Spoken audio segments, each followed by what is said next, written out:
Innal hamdalillahi nahmaduhu wa nasta'inuhu wa nastaghfiruh wa na'udzu billahi min syururi anfusina wa min sayyiati a'malina. May yahdihillahu fala mudhillalah wa may yudlil fala hadiyalah. Wa asyhadu an la ilaha illallah wahdahu la syarikalah wa asyhadu anna Muhammadan abduhu wa rasuluhu sallallahu alaihi wasallam wa ala alihi wa ashabihi wa man ihtada bihadiyih wa istanna bi sunnatihi ila yaumiddin. Amma ba'du fa inna ahsanal kalami kalamullah wa khairal hadi hadi Muhammadin sallallahu alaihi wasallam wa syarrul umuri muhdatsatuha wa kullu muhdatsatin bid'ah wa kullu bid'atin dhalalah wa kullu dhalalatin finnar. Amma ba'du. Ma'asyiral ikhwati wal akhwat, kaum muslimin dan muslimat dimanapun Anda berada, baik yang berada di Masjid Baitur Rahim, Kompleks Bina Marga Cipayung, dan juga dimanapun Anda berada. Azanillah wa yakum, semoga Allah memberikan rahmatnya dan juga karunia-Nya pada kita semua. Puji dan syukur kehadirat Allah atas segala nikmat dan limpahan karunia yang begitu banyak yang sampai saat ini Allah berikan pada kita semua. Sebab tidak seberuntung kita, hamba Allah yang lain. Dalam kata lain, betapa banyak hamba Allah yang lain yang tidak seberuntung kita untuk bisa mendapatkan nikmat ini. Ya, maka patut kita selalu syukuri dan juga ingat-ingat kenikmatan Allah tersebut dengan kita gunakan untuk ibadah pada Allah Subhanahu wa taala. Salat dan salam semoga Allah limpahkan dan curahkan pada uswatun hasanah kita Rasulullah sallallahu alaihi wasallam. Begitu juga kepada keluarga beliau, istri-istri beliau, para sahabat beliau, dan juga kepada siapa saja yang selalu istiqomah dan juga tegar di atas syariat yang mulia ini sampai hari kiamat. Dan kita mohon pada Allah Subhanahu wa taala mudah-mudahan kita termasuk di antara umat Nabi yang selalu istiqomah di atas ajaran yang mulia ini sampai ajal menjemput kita masing-masing. Kaum muslimin dan muslimat rahimanillah wa iyyakum, kita akan teruskan kajian fikih salat kita yang berkenaan dengan rukun-rukun salat. Jadi jamaah sekalian yang dirahmati oleh Allah Subhanahu wa taala, di pertemuan lalu kita sudah membahas tentang definisi dari rukun salat itu apa.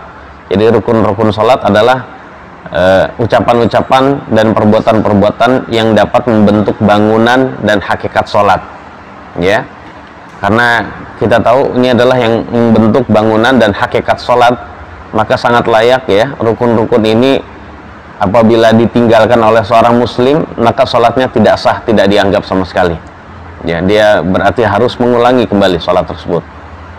Kemudian jamaah sekalian, di pertemuan lalu juga kita sudah membahas rukun salat yang pertama, yaitu berdiri bagi yang mampu, dan juga hal-hal fikih yang berkenaan dengan masalah berdiri, dan juga fikih yang kedua atau rukun yang kedua yaitu berkenaan dengan masalah takbiratul ihram. Sekarang kita akan bahas rukun yang ketiga dan seterusnya di dalam pertemuan kita yang berkah ini insyaallah. Itu yang pertama, ada yang ketiga Yang ketiga adalah qiraatul Fatihati fi kulli rak'atin. Jadi jamaah sekalian yang dirahmati oleh Allah Subhanahu wa taala, di antara rukun salat yang salat tidak sah tanpanya, dan ini menjadi ya perkara yang membentuk hakikat dan bangunan salat kita, adalah membaca Al-Fatihah di setiap rakaat. Jadi sekali lagi, membaca Al-Fatihah di setiap rakaat, baik salat wajib maupun salat sunnah, baik salat yang dikeraskan maupun sholat yang disamarkan bacaannya, baik menjadi makmum maupun menjadi imam, gitu ya. Kemudian baik menjadi atau orang yang melakukan safar, berarti sholat safar, maupun sholat hadar, itu sholat yang berada di rumah. Jadi seperti itu jemaah sekalian. Jadi semua kondisi itu wajib membaca Al-Fatihah di setiap rakaatnya.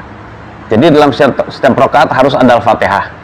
Kecuali nanti kita akan bahas, kecuali ada pengecualiannya ketika saat dijaharkan, saat imam mengeraskan bacaan, maka bagi makmum tidak membaca Al-Fatihah.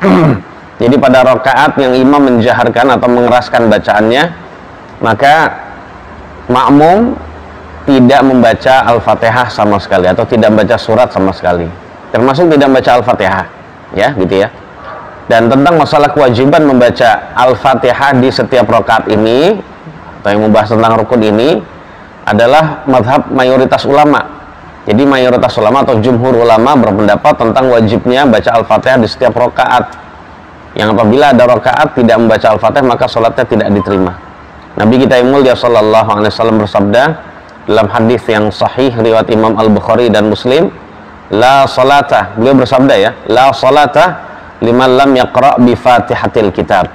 Jadi tidak ada salat, maksudnya tidak sah salat bagi orang yang tidak membaca Al-Fatihah. Jadi nggak ada Al-Fatihah berarti sama seperti nggak ada surat. Nggak ada salat. Nggak ada salat berarti sama seperti dia belum salat dan belum melakukan salat. Kemudian dalam hadis yang lain Nabi kita yang mulia sallallahu alaihi wasallam bersabda, man shalla salatan lam yaqra fiha bi Fatihatil Kitabi fahiya khidajun ghairu tamamin. Jadi barang siapa yang melakukan suatu salat yang ia tidak membaca Al-Fatihah di dalamnya, maka salat tersebut kurang, tidak sempurna, kata Nabi.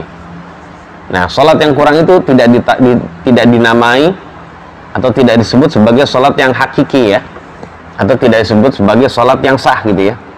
Maka sangat layak bagi kita jamaah sekalian kita untuk bisa membacanya, dan seperti itu ya.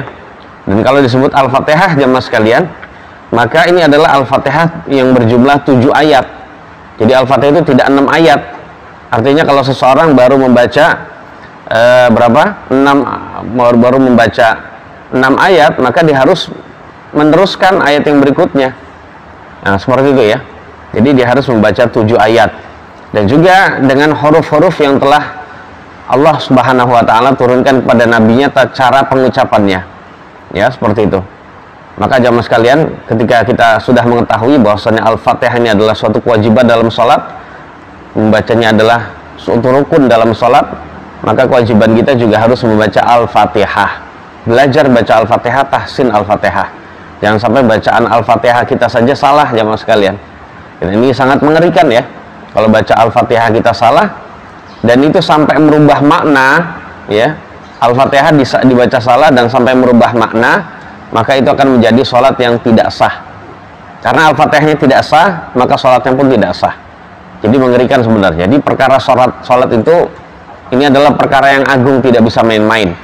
Maka kewajiban seseorang yang belum bisa baca Al-Fatihah, apalagi sebagai seorang muslim dari lahir, adalah tidak ada uzur di hadapan Allah ketika dia mati dalam keadaan tidak bisa baik dan bagus membaca Al-Fatihah.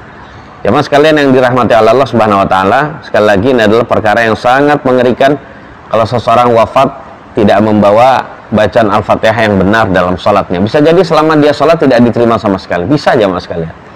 Karena Al-Fatihahnya salah, sudah merubah makna. Maka kita katakan itu bukan Al-Fatihah yang Allah turunkan kepada nabinya. Nah, kalau itu bukan Al-Fatihah berarti dia belum baca Al-Fatihah. Padahal sebenarnya dia mampu belajar dia. Dia mampu belajar. Kalau alasan dia sibuk kerja, ini tidak alasan jamaah sekalian. Tidak alasan gitu ya. Karena sebenarnya orang hidup itu utamanya adalah untuk ibadah. Dan ibadah yang terbesar adalah untuk bisa melaksanakan sholat, yaitu iqamatus sholah. Nah, sedangkan untuk iqamatus sholah dia tidak mau, berarti dia menganggap seakan-akan tujuan hidupnya itu adalah bukan ibadah. Tujuan hidupnya adalah hanya untuk kerja saja jamaah sekalian. Maka sekali lagi jamaah sekalian yang dirahmati Allah Subhanahu wa taala, ya kewajiban kita untuk benar-benar belajar tahsin Al-Fatihah.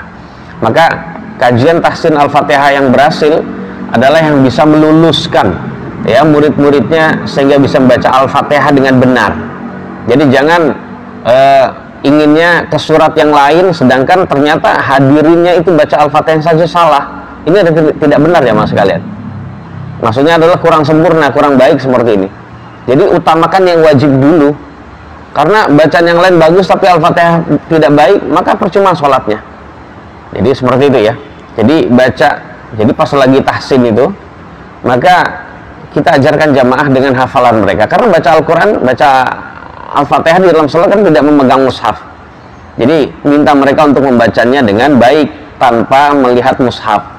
Ya, sekali lagi tanpa melihat mushaf. Atau mungkin bolehlah kita katakan melihat mushaf terlebih dahulu, kemudian setelah itu mereka baru dengan hafalannya sampai mereka bisa hafal, dan selanjutnya baru membaca surat yang memang dipakai sehari-hari dalam sholat. Ya, kita baca, jadi perbaiki dulu Al-Fatihah, surat Al-Ikhlas, Al-Falaq, dan An-Nas.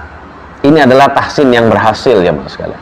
Sebab tahsin yang tidak berhasil adalah tahsin yang mengutamakan surat lain, sedangkan Al-Fatihahnya saja masih rusak seperti itu. Kemudian jemaah sekalian, intinya kita sudah paham tentang masalah kewajiban baca Al-Fatihah. Lalu kita juga tidak menutup kemungkinan jemaah sekalian. Ternyata banyak juga seseorang, apalagi kita di Indonesia ini adalah negeri ajam. Jadi bukan orang bangsa Arab yang fasih itu di dalam mengucapkan huruf-huruf Al-Quran, ya, huruf-huruf Arab gitu ya. Oleh karena itu ada juga kondisi di mana seseorang tidak bisa mengucapkan Al-Fatihah itu dengan baik, atau dia tidak bisa belajar Al-Fatihah dengan baik, ya, atau dia baru masuk Islam dan sudah tahu kewajiban sholat, dan untuk belajar Al-Fatihah tidak sempat atau belum ada waktunya gitu ya. Maka dalam keadaan demikian jemaah sekalian, itu juga pernah dialami oleh sebagian sahabat Nabi yang mulia Sallallahu Alaihi Wasallam, ya.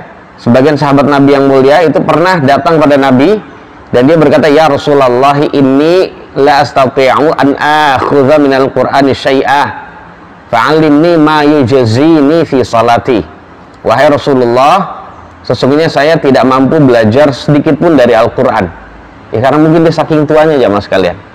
Dia ngomong Arab ini, tapi ternyata orang Arab saja ada yang sulit belajar Al-Quran, apalagi bukan Arab jamaah sekalian.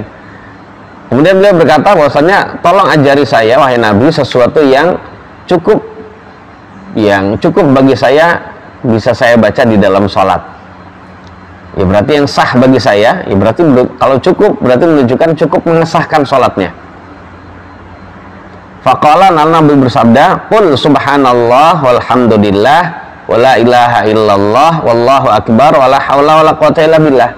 Ternyata Nabi mengajarkan dengan 5 kalimat yang sangat mudah ya mas sekalian, yaitu subhanallah. Nabi bersabda, katakanlah subhanallah walhamdulillah wala ilaha illallah wallahu akbar wala haula wala quwata illa billah. Ini insyaallah bagi orang yang sulit pun insyaallah bisa. Subhanallah walhamdulillah wala ilaha illallah wallahu akbar wala haula wala quwata illa billah. Seperti itu ya mas sekalian. Ini adalah kalimat khusus bagi orang yang memang sulit membaca Al-Fatihah. Namun kalau masih muda, ya, kemudian lisannya juga ya belum terganggu dengan apapun gitu ya, masa tua, kesulitan gitu ya, kemudian sehat juga jasmani dan rohaninya, maka dia wajib baca Al-Fatihah. Nah, kalau ada tahsin Al-Fatihah, dia minta kepada ustadznya, tolong ajari saya Al-Fatihah.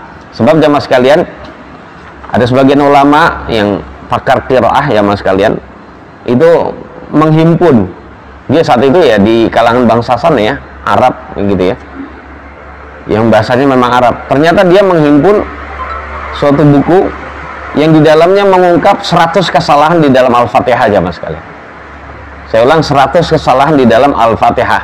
Padahal ayat dalam surat Al-Fatihah nggak sampai 100, hanya 7 ayat, namun kesalahannya bisa 100 ya.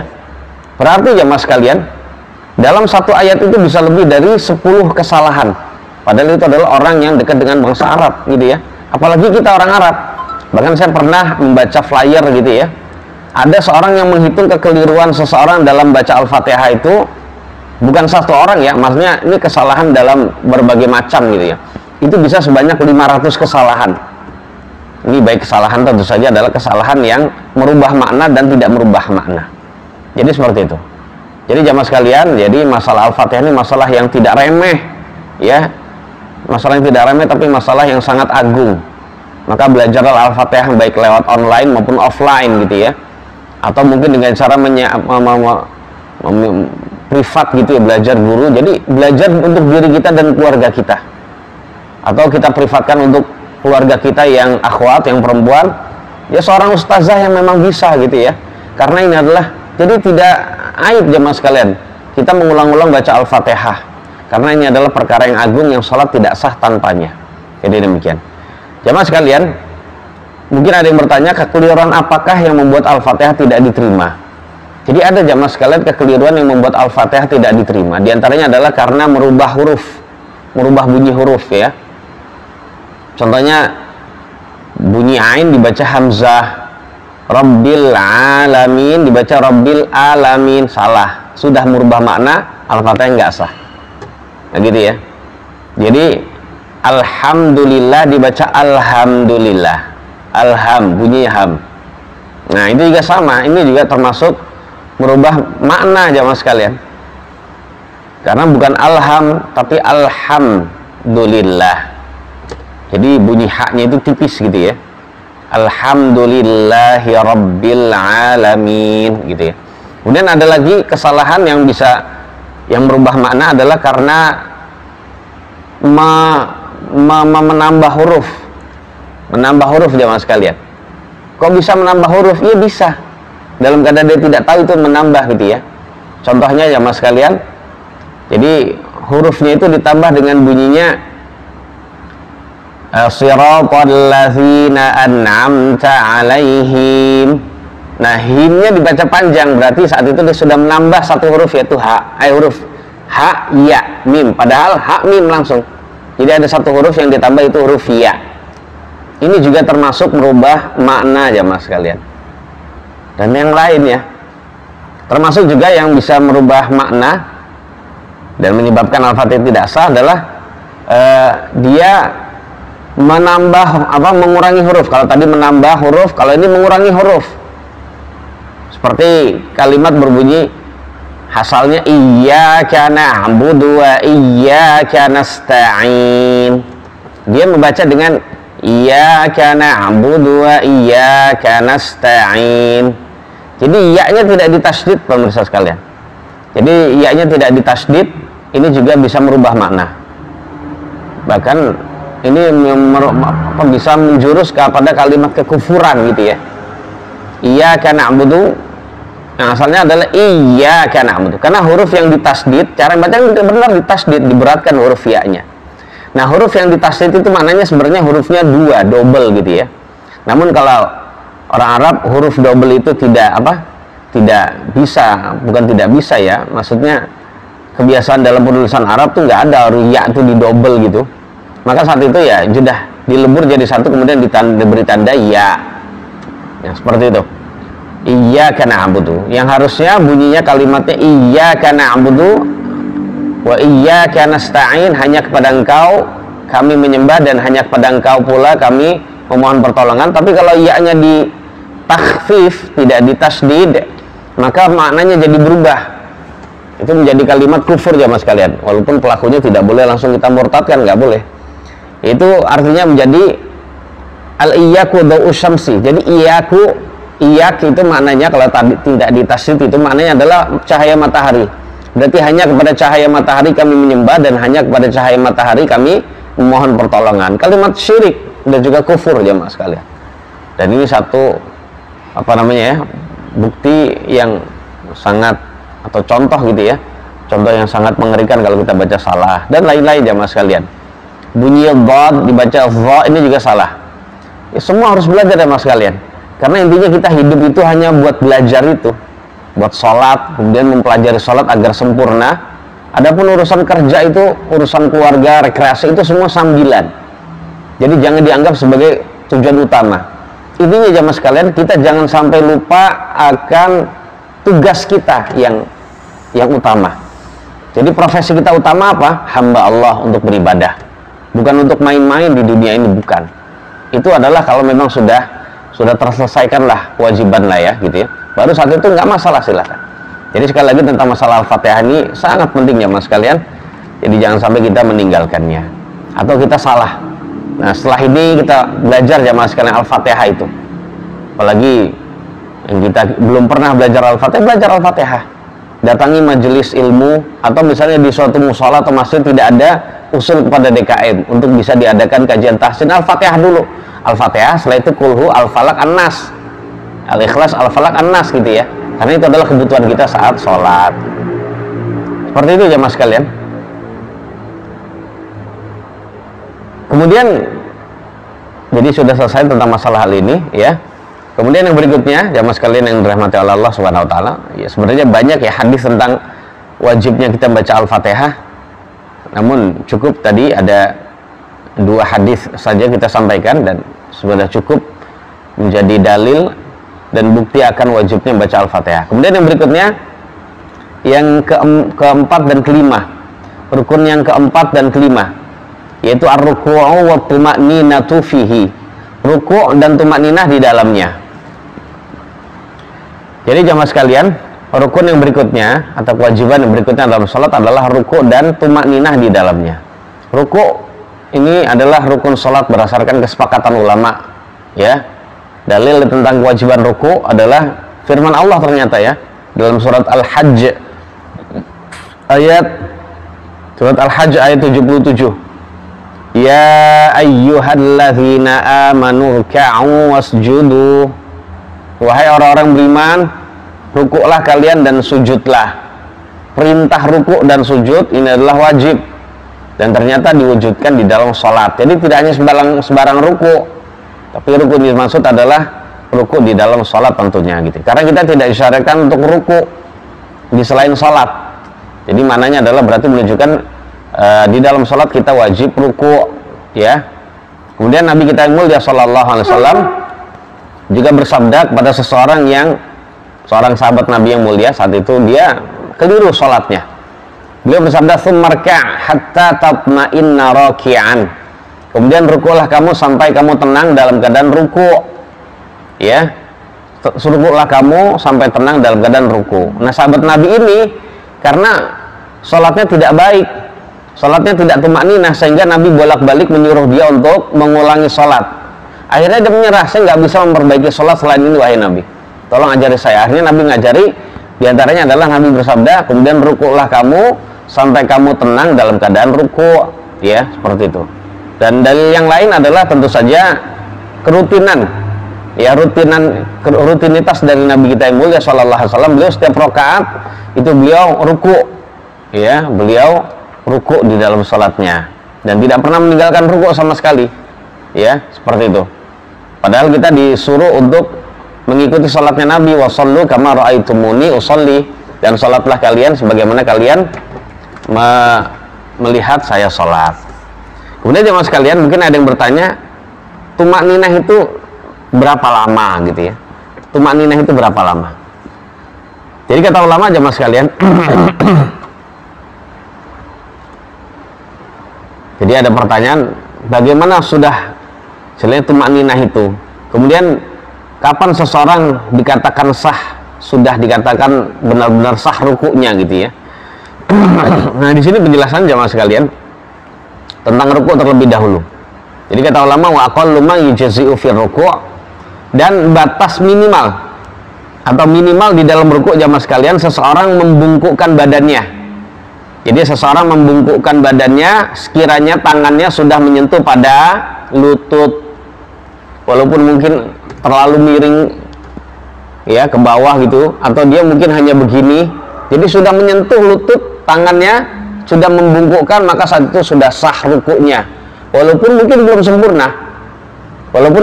sempurna, dikarenakan dia tidak lurus begini, pemirsa sekalian. Jadi ini memang harus lurus pun punggungnya, gitu ya, punggungnya harus lurus. Dan mungkin ketika dia sudah membungkukkan, tangannya sudah diletakkan pada lutut, gitu, baik dia dalam keadaan begini atau begini terlalu bawah, ya sudah sah, namun belum tentu sempurna. Kalau yang sudah sempurna itu adalah yang begini, lurus punggungnya, jadi tulang punggungnya itu lurus, dengan kepala nanti kita jelaskan, kepala tidak menengadah ke atas, kemudian tidak tidak menunduk ke bawah, gitu ya, seperti itu, ini lurus, sehingga mohon maaf dari bokong sampai kepala ini lurus, bokong, punggung sampai kepala itu lurus, ini yang sempurna. Tapi paling tidak seandainya sekedar bungkuk, sudah meletakkan tangan pada lutut, baik itu dalam keadaan hanya begini atau begini terlalu bungkuk, gitu ya, maka itu juga sudah sah. Jadi jemaah sekalian, tentang masalah rukuk seperti itu, ya. Kemudian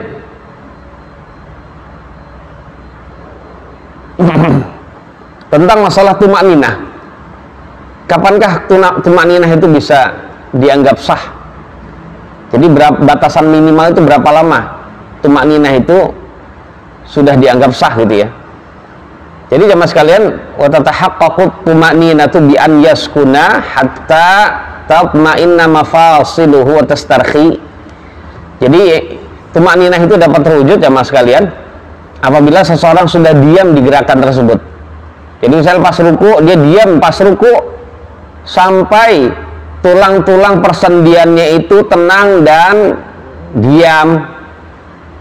Sampai tulang-tulang persendiannya itu tenang dan diam. Ya. Diam terus sudah tenang gitu ya. Nah, jadi demikian. Jadi jangan baru nyampe seret dia naik. Contohnya dari gua Allahu Akbar sami Allahu liman hamidah. Ini tunggu dulu diam truk gitu ya. Itu kata sebagian ulama. Ada lagi sebagian ulama mengatakan ya batas minimal tumakninah gitu ya adalah sekiranya seseorang membaca zikir yang wajib dalam sholat itu minimal dia membaca sekali. Jadi dia membaca sekali. Contohnya gini, Allahu Akbar subhana rabbiyal azimi wa bihamdih, naik sudah dikatakan tumakninah. Jadi tapi kalau dia Allahu Akbar sami Allahu liman hamidah, maka saat itu dia tidak dikatakan tumakninah. Itu contohnya mas, saya contohkan dengan jari, insya Allah sudah paham ya. Jadi ini yang tidak sah begini, Allahu Akbar sami Allahu liman hamidah, itu tidak sah ya, seperti itu. Tapi yang sah itu kalau dia diam dulu, Allahu Akbar subhana rabbiyal azimi wa bihamdi, walaupun dia hanya baca sekali tidak mengapa. Habis itu dia naik sudah cukup. Yang penting bacanya yang tartil, yang pelan-pelan, agar benar-benar tumakninah itu bisa terwujud, walaupun itu adalah tumakninah yang paling minimal. Tapi sebagai orang yang beriman, khawatirlah bahwasanya ternyata tumakninah yang seperti itu adalah tumakninah yang kurang. Jemaah sekalian, kalau anda sudah masuk dalam sholat, buat apa coba anda buru-buru? Kenapa anda terburu-buru dalam sholat? Urusan apa yang membuat anda terburu-buru? Pikiran apa yang menyibukkan anda sehingga anda sholat terburu-buru? Buat apa jemaah sekalian?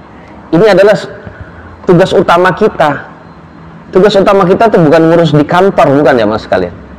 Berarti tenanglah sholat.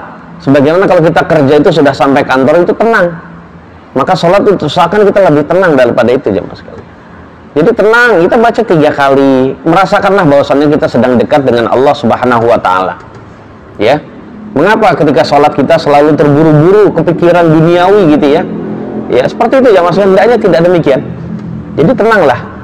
Jadi sambil dibayangkan bahwasanya saat itu saya sedang menyanjung, sedang memuji pada Allah yang selama ini sudah banyak berbuat baik sama saya. Nah begitu, harusnya begitu ya mas sekalian.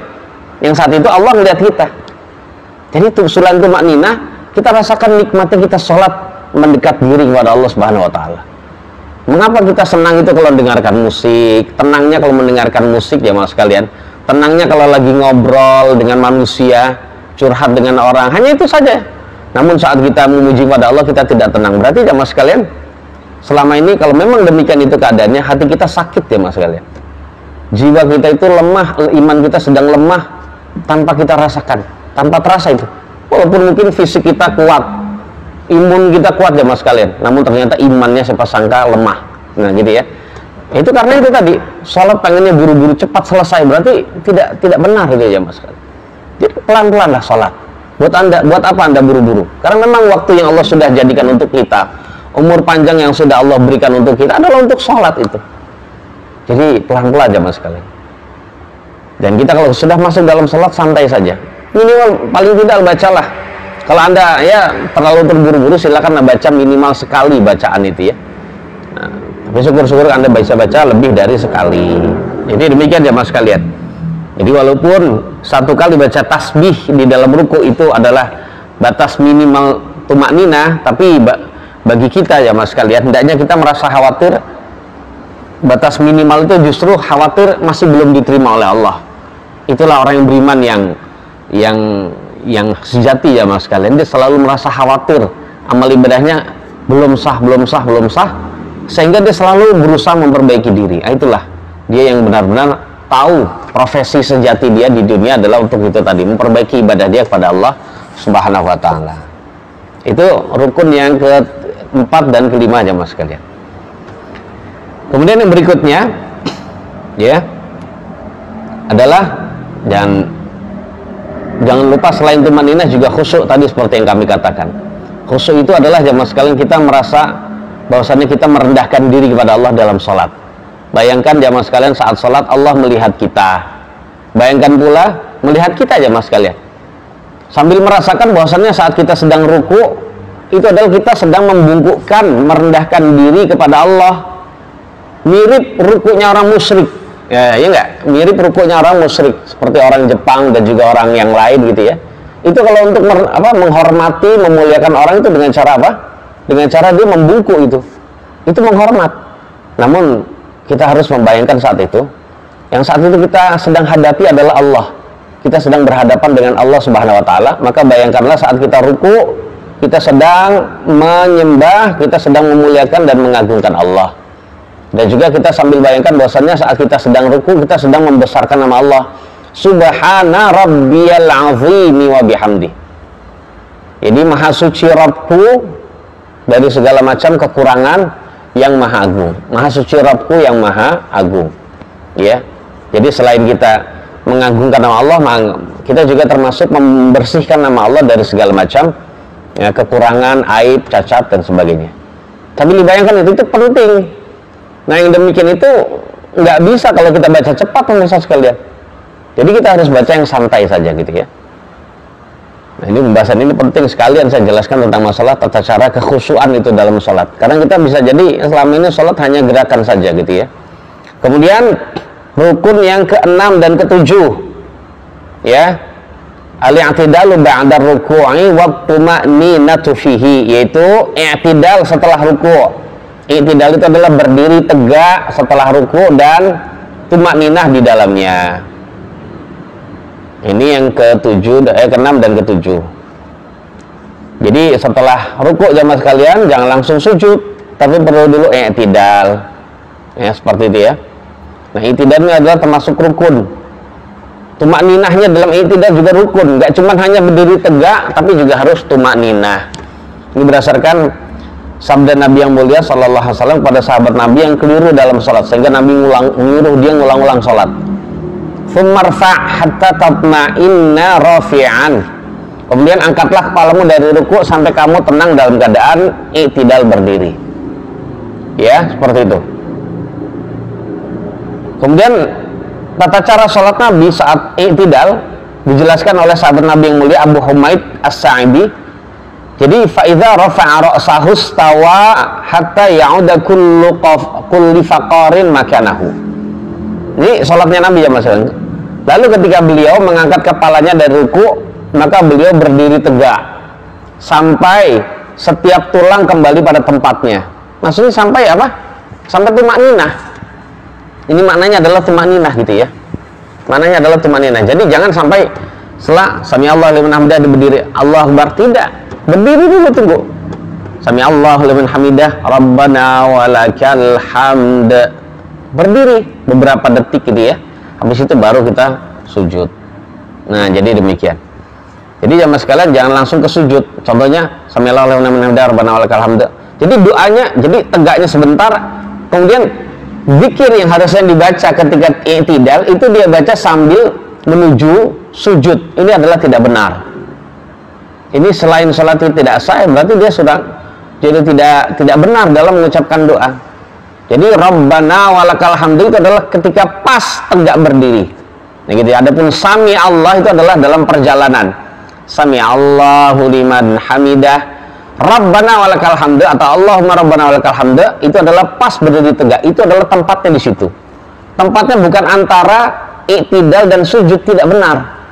Maka tenanglah jamaah sekalian. Ya, seperti itu ya. Sambil kita menghayati bacaannya, sami Allahu liman hamidah. Semoga Allah mengabulkan doanya orang yang memujinya. Saya ini sedang memuji, semoga doa saya dikabulkan, termasuk mendoakan diri sendiri ya Mas sekalian. Habis itu kita membaca Rabbana walakal hamdu. Rabbana walakal hamd. Artinya wahai Rabb kami, sambil bayangkan ya Mas sekalian, kita saat itu sedang menyanjung Allah yang berada di hadapan kita, yang melihat kita. Wahai Rabb kami, hanya bagi Engkau segala puji. Karena artinya apa makna ini jemaah sekalian? Karena hakikatnya sebenarnya semua kebaikan yang kita alami dalam hidup, walaupun banyak orang yang memberikan pada kita, itu ternyata semua Allah yang ngatur sehingga kita yang mendapat kebaikan itu. Kemudian suatu saat kita terhindar dari keburukan gitu ya. Ya, bisa terhindar dari tabrakan karena mobilnya baik, mobilnya bagus, remnya pakem gitu. Ternyata semua itu adalah karena memang takdir Allah. Maka dalam keadaan demikian itu yang memang layak dipuji adalah Allah. Yang layak dipuji adalah Allah Subhanahu wa taala. Ya, seperti itu. Makanya ini makna dari Rabbana walakal hamda. Wahai Rabb kami, dan hanya bagi Engkau segala puji. Semua pujian itu hanya layak bagi Engkau ya Allah. Adapun yang lain, ya itu hanya ngikuti saja. Mengikuti takdir dari Engkau Subhanahu wa taala. Engkau Tabaraka wa taala. Jadi seperti itu ya Mas sekalian. Jadi kita bayangkan kita sedang berhadapan dengan Allah Subhanahu wa taala. Karena kita lupa seringnya itu tadi ya. Nah, adapun ya paling tidak kita baca dengan tenang, Rabbana walakal hamd. Jangan buru-buru aja Mas sekalian. Atau seandainya kita baca agak cepat gitu ya, kita jangan langsung ke berikutnya. Jangan langsung turun untuk sujud, tapi tenang dulu lah di situ ya. Jadi demikian. Kemudian jemaah sekalian, rukun yang ke-8 dan ke-9 yaitu as-sujudu wa tuma'ninatu fihi. As-sujudu wa tuma'ninatu fihi. Sujud dan tuma'ninah di dalam sujud. Sujud dan tuma'ninah di dalamnya. Jadi jemaah sekalian, di antara rukun salat yang lain adalah sujud. Kemudian sujud pun juga harus tuma'ninah gitu ya. Karena berdasarkan firman Allah seperti tadi kita baca, itu surat Al-Hajj ayat 77. Ya ayyuhalladzina amanu ruk'u wasjudu. Wahai orang-orang yang beriman, rukuklah kalian dan sujudlah. Ya, kita diperintah untuk selain rukuk kita juga harus sujud. Harus sujud ya Mas sekalian. Ya, berarti menunjukkan sujud dalam salat adalah wajib yang salat tidak sah tanpanya. Kemudian Nabi juga bersabda kepada orang yang buruk salatnya, keliru salatnya, "Qum masjud hatta tatma'inna sajidan." Kemudian kamu sujudlah sampai kamu tenang dalam keadaan sujud. Kemudian Nabi yang mulia sallallahu alaihi wasallam juga bersabda, "La tujzi'u salatun la yuqimur rajulu fiha sulbahu fir ruku'i was sujud." Tidak cukup, tidak mencukupi, maksudnya tidak sah suatu salat yang seseorang tidak meluruskan tulang punggungnya saat ruku' dan sujud. Jadi artinya pengertiannya dia tidak tumakninah. Sebab orang yang tidak tumakninah itu tidak meluruskan tulang punggungnya. Sebab ketika dia pas Allah Akbar sami Allah liman hamidah, itu tidak dikatakan lurus ya Mas sekalian. Tidak dikatakan apa? Menegakkan tulang punggungnya, tidak. Jadi makna meluruskan tulang punggung atau menegakkan tulang punggung saat ruku dan sujud adalah tumakninah saat ruku dan sujud. Jadi kalau orang yang saat ruku dan sujud tidak tumakninah berarti sholatnya tidak sah. Nah seperti itu. Jadi ngeri lagi jamaah sekalian, pas lagi sujud jangan sekedar setor dahi, tidak. Kalau orang Betawi bilang setor jidat tadi gitu, enggak. Jadi kita rasakan saat itu kita sedang sujud kepada Allah. Kita sedang saat itu meletakkan anggota tubuh kita termulia kepada Allah. Ya, di kalangan orang musyrik saja kalau orang itu sudah sujud kepada sesama makhluk itu pertanda dia sedang menghinakan diri kepada makhluk tersebut. Nah saat itu kita tidak demikian ya Mas sekalian. Kita tidak mau meletakkan anggota tubuh termulia kita kepada selain Allah, tidak. Saat itu bayangkanlah kita sedang sujud merendahkan diri serendah-rendahnya kepada Allah Subhanahu wa taala. Hanya kita berikan kepada Allah Subhanahu wa taala, gitu ya. Sambil dibayangkan Allah melihat kita. Allah sedang dekat sekali dengan hambanya. Karena Nabi sedang bersabda, pernah bersabda jamaah sekalian, ya bahwasanya aqrabu ma yakunul 'abdu min rabbih 'azza wa jalla wa huwa sajidun. Fa aktsiru fihi du'a faqaminun ayyustajaba lakum. Atau kama qala Rasul. Jadi kondisi seorang hamba yang paling dekat dengan Rabb-nya adalah saat dia sujud. Saya bayangkan jamaah sekalian, Allah saat itu sedang dekat dengan kita. Kita baca pujian untuk Allah, Allah dengar. Dan saat saat kita membaca pujian di dalam hati kita hanya lisan saja gitu, tapi tidak ada dalam hati kita. Dalam hati kita itu pikirannya yang lain, maka saat itu Allah juga tahu. Lah, perasaan malu diketahui oleh Allah itulah yang bisa memotivasi kita untuk bisa tumakninah dalam sholat kita. Nah, pikiran berarti cuman ini mujinya cuman di lisan saja, di hati tidak gitu ya. Berarti saat itu merasalah malu kepada Allah Subhanahu wa taala. Jadi seperti itu jemaah sekalian. Jadi kewajiban kita untuk benar-benar ini ya. Dan sujud yang tumakninah adalah sujud yang kita letakkan 7 anggota badan kita, yaitu wajah, 2 telapak tangan, 2 lutut, dan juga 2 telapak kaki. 2 telapak kaki maksudnya ujung-ujung telapak kaki, ujung-ujung, bukan ujung jari kaki, jari-jari kaki gitu ya. Jadi ujung jari kaki gitu. Itu dengan cara jari kakinya itu dihadapkan ke arah kiblat. Seperti nanti kita akan jelaskan. Dan saat sujud jamaah sekalian, kita juga diperintahkan oleh Allah Subhanahu wa taala, karena Nabi juga diperintahkan untuk sujud tidak mencegah rambut dan pakaian kita. Artinya pas lagi sholat, kemudian saat kita sujud, rambut kita tuh pada jatuh, baju kita pada jatuh. Misalnya kita memakai apa ya? Memakai sorban, kita memakai apa gitu. Itu sudah, jangan dicegah, biarkan saja ya, rambutnya jatuh ke lantai bersama dengan 7 anggota tersebut. Kemudian apalagi baju kita jatuh gitu, tidak mengapa, nggak usah dicegah. Mungkin takut kotor apa, nggak usah, nggak boleh itu, justru dilarang itu. Berarti menunjukkan jamaah sekalian, diantara kesalahan sholat adalah apabila seseorang dalam sholat dia menguncir rambutnya, bagi laki-laki yang berambut panjang. Jadi menguncir rambut itu tidak boleh ya, karena itu adalah dilarang. Karena sebagaimana kita dilarang untuk mencegah rambut saat sholat, itu biarin aja. Berarti saat itu kita juga dilarang untuk menguncir rambut. Tujuannya biar nggak kemana-mana rambut, itu biarin aja rambut itu pada jatuh, ikut sujud itu. Kata ulama adalah ikut sujud juga bersama dengan 7 anggota badan kita.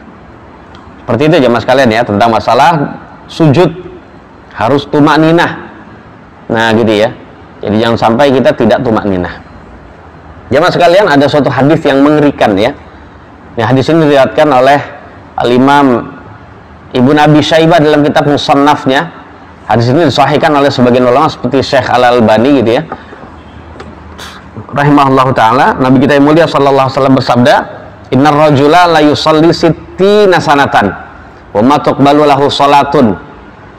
Jadi ada seorang laki-laki atau seorang gitu ya, itu melakukan salat selama 60 tahun.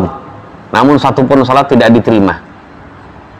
Fala'allahu yutimmu ruku' wa la yutimmu sujud, wa yutimmu sujud wa la yutimmu ruku' gitu ya. Karena barangkali saja dia tidak diterima satu salat pun. Berarti satu salat pun nggak diterima, salat wajib maupun salat sunnah nggak diterima sama sekali. Karena barangkali dia tidak menyempurnakan ruku', atau dia menyempurnakan ruku' tapi pas lagi sujud tidak sempurna. Maksudnya tidak sempurna, tidak menyempurnakan, maksudnya dia tidak tumakninah, tidak melakukan sujud itu tidak tumakninah. Atau dibalik, dia menyempurnakan sujud tapi tidak menyempurnakan rukuknya. Sujudnya tumakninah karena mungkin dia sambil doa, namun ternyata rukuknya tidak tumakninah. Ini juga sama seperti itu jamaah sekalian. Jadi ngeri, meninggalkan satu rukun saja. Misalnya pas lagi pas lagi ruku tumakninah, kemudian pas lagi sujud hanya setor dahi saja. Allahu Akbar, sami Allahu liman hamidah. Cepat. Allahu Akbar, sami Allahu. Allahu Akbar, Allahu Akbar, naik gitu. Pas lagi sujud cepat, langsung duduk ya. Maka saat itu kita katakan sholatnya tidak sah. Sholatnya juga tidak sah. Jadi sangat mengerikan ya mas sekalian. Nah begitu juga Al-Fatihah. Seperti halnya seseorang meninggalkan rukun tumakninah itu tidak sah sholatnya, begitu juga meninggalkan Al-Fatihah ya dengan cara tidak membacanya ya, atau dia termasuk baca Al-Fatihahnya salah, nggak mau belajar, yang Allah Subhanahu wa taala tahu dia termasuk orang yang tidak diterima uzurnya, maka jamaah sekalian ya bahaya. Saat kita meninggal ternyata satu pun sholat kita tidak diterima. Jadi jangan sampai kita menjadi golongan amilatun nasibah, sudah beramal capek-capek namun ternyata nggak diterima. Jadi menyesalnya tuh di sini dulu deh gitu ya, capek-capeknya tuh di sini dulu ya mas kalian, belajar gitu ya. Jadi seperti itu. Jadi hendaknya setiap masjid itu DKM-nya itu membuat ada kajian tahsin. Ini dalam rangka untuk bisa mengantarkan jamaah-jamaah itu menuju surga, sholatnya bisa diterima dan lebih sempurna lagi. Nah seperti itu jamaah sekalian. Udah jam 7.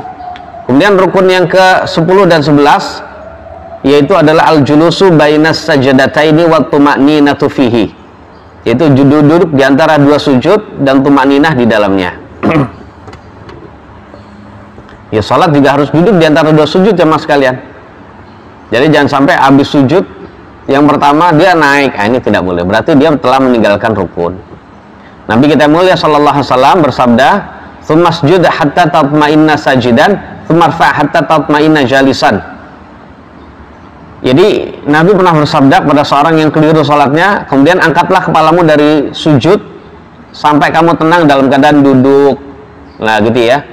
Sampai kita tenang dalam keadaan duduk. Duduk kita pun jamaah sekalian, kita sambil bayangkan saat kita sedang duduk di hadapan raja di raja, itu Allah Subhanahu wa taala. Sama seperti duduknya seorang abdi dalam di hadapan raja, itu duduknya begitu. Dan duduk di dalam di dalam sholat yang terbaik adalah duduk di antara dua sujud itu. Sambil kita bayangkan kita berada di hadapan Allah. Dan saat itu kita sedang berdoa, Rabbighfirli, Rabbighfirli, Rabbighfirli, sambil menghayati bahwasanya kita banyak dosa, kita mohon kepada Raja yang memiliki ampunan dan bisa mengampuni kita. Hanya Dia bisa mengampuni. Minta jamaah sekalian. Sambil dibayangkan juga agar kita bisa khusyuk jamaah sekalian. Yaitu bagaimana kalau saya tidak diampuni oleh Allah, maka saya akan rugi. Jadi pas lagi sholat itu baca Rabbighfirlinya pelan-pelan, minta betul itu. Jadi tidak hanya di lisan tapi juga di hati. Ini penting. Nah, cara sholat yang demikian itu adalah cara sholat yang bacanya tidak cepat-cepat, tidak tergesa-gesa, pelan-pelan aja gitu ya, seperti itu. Ya, boleh juga kita baca doa permintaan yang lengkap daripada Rabbighfirli saja ya mas sekalian. Itu doa yang mencakup kebaikan dunia dan akhirat.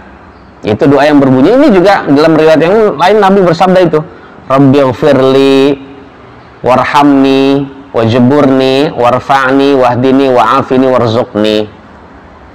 Mungkin di antara pemirsa sekalian, jamaah sekalian, ada yang mungkin urutannya berbeda dengan yang saya baca tadi. Tidak mengapa.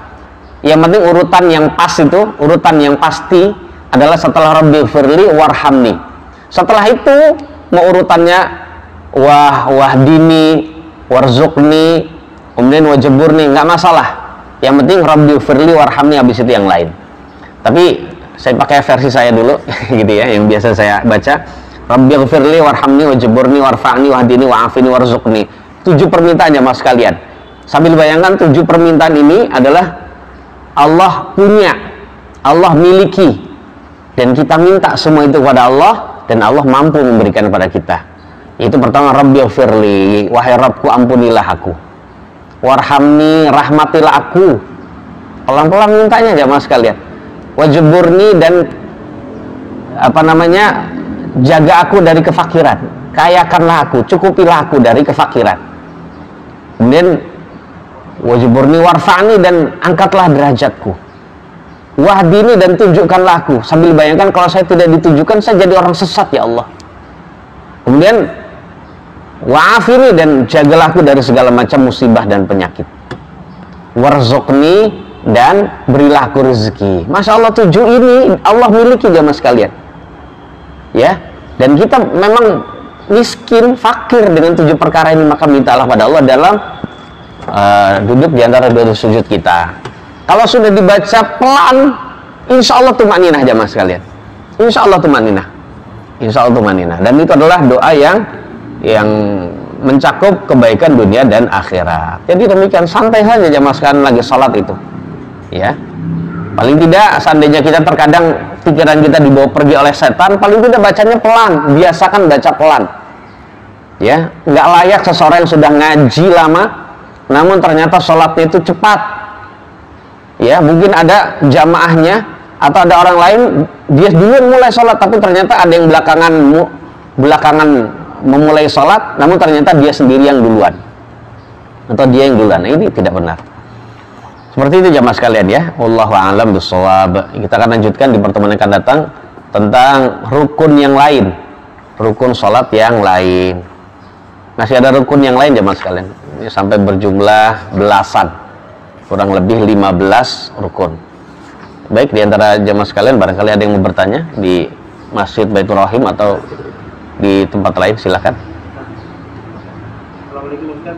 Kalau baca Assalamualaikum warahmatullahi wabarakatuh. Yang tambahan wahdini wa'afini itu sahih atau enggak? Baik, duduk di antara 2 sujud, atau doa di antara dua sujud, itu kalimat yang berbunyi wahdini wa'afini, hadisnya sahih. Seperti tadi saya baca, Rabbighfirli warhamni wajburni warfa'ni wahdini wa'afini warzuqni. Nah gitu ya. Sekali lagi, jamaah sekalian mungkin yang berbeda urutannya dengan saya tidak mengapa, karena memang riwayat beda-beda jamaah sekalian. Riwayat itu mengurutkan hadis Nabi itu zikir ini berbeda-beda. Ya, berbeda-beda. Karena berbeda-beda ya sudah, urutannya mana saja, yang penting yang awal Rabbighfirli warhamni ini harus berurutan. Antum nggak boleh baca warhamni, Rabbirhamni waghfirli, tidak boleh. Jadi Rabbighfirli warhamni, habis itu terserah. Nah, adapun yang tidak sahih dari Nabi, yang seingat saya dalam kitab Syekh Al-Albani Aslu Sifatus Shalah, kalimat yang berbunyi wa'fu anni itu tidak ada. Tidak ada riwayatnya. Wallahu a'lam bishawab. Monggo silakan, ada lagi pertanyaan. Silakan Pak. Tadi disebutkan Al-Fatihah itu 7 ayat. 7 ayat, betul Pak. Berarti Bismillah termasuk Baik. yang satu gitu. Itu banyak imam dizaharkan Bismillahnya nggak dibaca. Gimana? Baik, ini pertanyaan bagus ya jemaah sekalian. Tentang masalah kita tadi katakan bahwa Al-Fatihah berjumlah 7 ayat gitu ya. Maka 7 ayat ini apakah Bismillah masuk ke dalam ayat? Jawabannya masuk. Ini pendapat yang saya pilih, yaitu 7 ayat itu, di antara 7 ayat tersebut adalah Bismillah adalah salah satu ayat dari Al-Fatihah. Itu ayat yang pertama. Nah terus jemaah sekalian, kenapa kalau masuk dalam ayat, kenapa tidak dikeraskan dalam salat jahriyah? Yaitu memang khilaf pendapat di kalangan ulama. Jadi yang mensirkan bacaan, yang menyamarkan bacaan Bismillah itu, dia bisa jadi tetap menganggap Al-Fatihah sebagai surat, atau bisa jadi bukan. Karena ternyata di sana ada pendapat ulama jemaah sekalian. Ada yang mengatakan bahwasanya Bismillah memang bagian dari ayat, namun bukan ayat dari Al-Fatihah, tapi itu adalah ayat tersendiri. Nggak gitu Pak? Paham nggak Pak? Ayat tersendiri. Nah demikian, itu bukan ayat dari Al-Fatihah. Namun pendapat yang saya pilih adalah Bismillah adalah ayat dari Al-Quran jamaah sekalian ya. Ayat dari setiap surat termasuk Al-Fatihah. Ya, termasuk Al-Fatihah. Nah demikian. Nah kalau termasuk dari Al-Fatihah, nah, itu tentang masalah mengeraskan dan menyamarkan bacaan Bismillah itu perkara tersendiri Pak. Perkara tersendiri. Kalau saya sendiri pribadi lebih condong pada yang menyamarkan. Walaupun saya menganggap bahwasanya Bismillah itu adalah bagian dari Al-Fatihah, tapi saya samarkan. Karena memang ada riwayat yang sahih dari Nabi bahwasanya beliau itu menyamarkan bacaan Bismillah. Para sahabat Nabi itu hanya mendengar bacaan Al-Fatihah dari Nabi adalah Alhamdulillahirabbil alamin. Tapi bukan berarti Nabi nggak baca Bismillah, baca tapi pelan seperti itu. Namun dengan menghormati, karena perbedaan riwayat, di sana ada saudara kita yang membaca Bismillah dikeraskan, karena memang riwayatnya juga ada. Masing-masing itu tadi ya, ada kemungkinan ya, ada kemungkinan semua. Nah khilaf itu semua masing-masing ada dalilnya. Dan silakan yang membaca Bismillah keras, baca Bismillah pelan, nggak masalah. Itu bukan permasalahan yang prinsip yang harus kita, mohon maaf, ributkan gitu ya. Ya, saya sendiri pribadi ya meyakini sahihnya ya, benarnya, kuatnya pendapat yang mengatakan Bismillah itu pelan. Tapi kalau saya sholat di belakang saudara, kayak setiap hari saya sholat di belakang saudara, atau saya ngimami sholat gitu ya, saya keraskan baca Bismillahnya. Saya keraskan bacaan Bismillahnya. Terkadang juga saya pelanin gitu ya, tapi paling sering saya keraskan. Ini nggak masalah Pak, boleh-boleh aja. Dalam rangka ta'liful qulub, yaitu menyatukan hati di antara umat Islam, itu tidak mengapa. Wallahu a'lam. Ada lagi Pak? Silakan Pak. Selamanya kita dengan sujud itu ada hadis sahih sama Ustaz. Lamanya. Jadi ada hadis saya lupa. Apa Rasulullah itu kalau melakukan sujud dan duduk dan ruku itu sama lamanya. Baik. Jadi tentang lama gerakan-gerakan sholat, mulai dari ruku, i'tidal, sujud, duduk di antara dua sujud, itu memang ada hadis yang menjelaskan qoriban minas sawa. Jadi gerakan Nabi yang tadi kami sebutkan itu adalah hampir sama semua. Jadi tidak terlalu mencolok perbedaannya. Memang ada hadisnya itu, hadisnya sahih Pak. Pintarnya lewat Imam An-Nasai dan lainnya. Cuman kalau kita sujud kan Duduk gimana? doa dan sujud itu lebih lama dibandingkan sujud biasa. Baik. Sedangkan rukuk sama i'tidal kan tidak begitu. Baik. Ini permasalahannya lagi nih. Jadi sunnahnya adalah ketika gerakan-gerakan tadi mulai dari ruku, i'tidal, sujud, duduk di antara dua sujud dan sujud yang kedua itu adalah kita usahakan itu sama lamanya. Jadi tidak terlalu jomplang gitu ya. Itu seperti itu aja mas sekalian. Nah maka kalau kita menganggap bahwasannya kita ingin doa di waktu mustajab ya ketika sujud, ya hendaknya kita juga baca di sujud-sujud yang lain.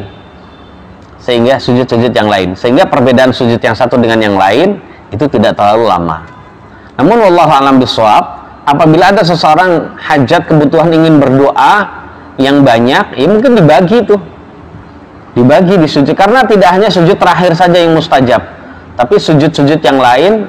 Misalnya sholat 2 rakaat, berarti sujudnya 4 kali, berarti 4 kali sujud adalah waktu mustajab. Kita bisa baca, kita bisa gantian gitu ya.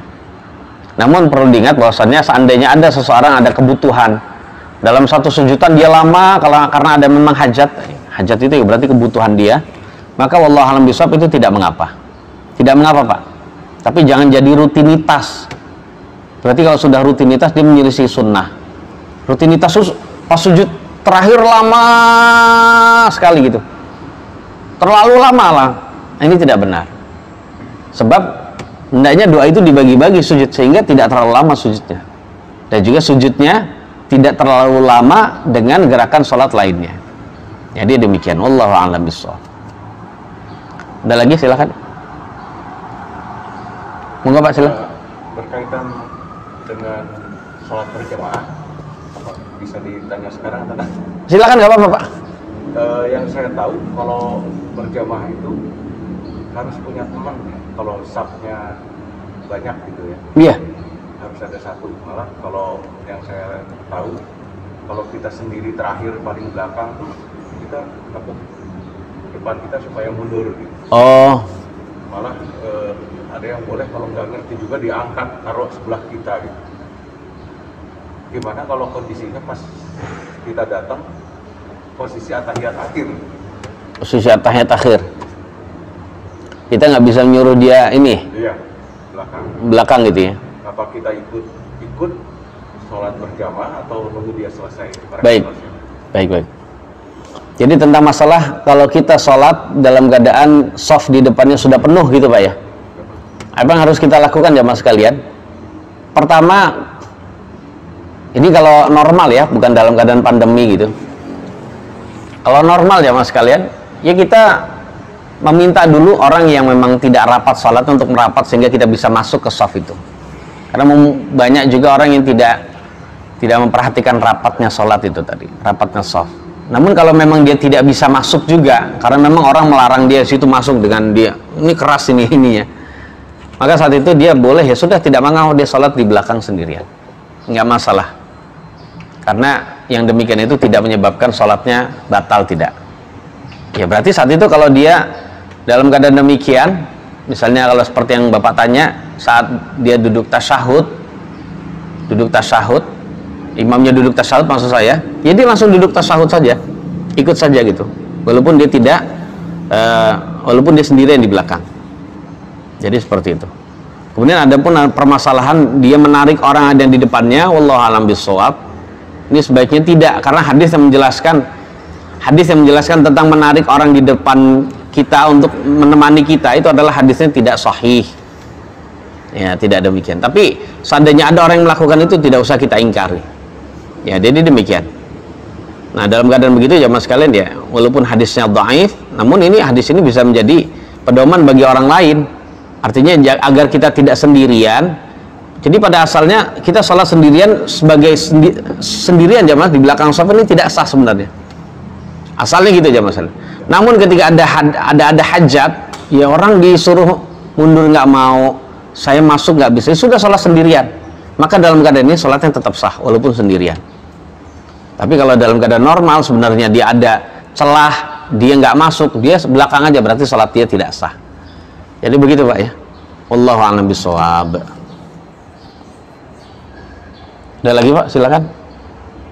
Oke Ustaz. Iya. Yang rukun 3 tadi apa Al-Fatihah. Ya. Kalau dalam sholat berjamaah itu bacaan imam baca makmum, apakah perlu nanti setelah amin si makmum baca lagi atau tidak perlu? Jadi ya pertanyaan bagus saya tentang masalah kewajiban baca Al-Fatihah di dalam sholat. Maka tadi saya katakan bahwasanya pendapat mayoritas ulama itu adalah tidak membaca Al-Fatihah saat imam mengeraskan bacaan. Jadi tidak membaca Al-Fatihah saat imam mengeraskan bacaannya. Nah, kalau sudah demikian itu kita masuk dalam sholat yang imam mengeraskan bacaannya, sudah kita diam saja. Tidak membaca Al-Fatihah, apalagi nggak baca surat gitu ya. Juga termasuk yang wajib aja nggak baca, apalagi bacaan sunnah. Jadi kita diam saja langsung, tidak membaca iftitah pun. Nggak perlu, Pak. Karena yang wajib saja kita tinggalkan, apalagi yang sunnah. Jadi demikian.